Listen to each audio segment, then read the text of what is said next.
साल 2002 से लेकर 2007 तक हमारे केरला के कोट्टायम में अजीबोगरीब डेड बॉडीज मिलनी थी, यानी होटल में, रेस्टोरेंट में। और इन सारी डेड बॉडीज में ना सिर्फ एक तो बात कॉमन थी, यानी कि ये सारे के सारे मिडल एज के थे और ये सब के सब मर्द थे और इन सब की डेथ सेम तरह से हुई थी, साइनाइड पॉइजन से। और गाइस ये जो साइनाइड पॉइजन है यानी केमिकल है, तो ये इजीली आपको नहीं मिलता, इसके लिए परमिशन लगती है और बहुत ही ज्यादा लिटर केस में ये आपको दिया जाता है और ये ज्यादातर से लैबों में ही पाया जाता है। लेकिन सोचने वाली बात ये है कि ये इस सीरियल किलर को कहाँ से मिल गया।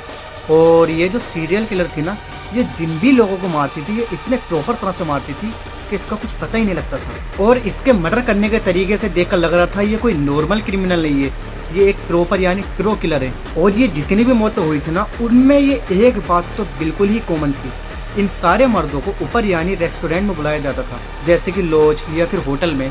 तो गाइस ये लेडीज किलर जो थी ये उन सारे मर्दों को ऊपर तो लेकर चली जाती थी, लेकिन पता नहीं ये किस तरह से उनको पॉइजन कर देती थी।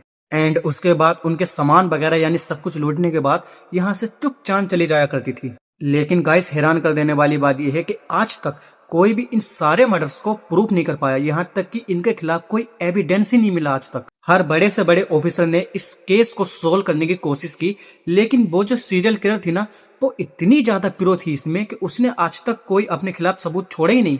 तो गाइस आपको ये सब क्या लगता है, एक बहुत बड़ा क्रिमिनल रैकेट या फिर कोई साइको केस? आप कमेंट में जरूर बताना।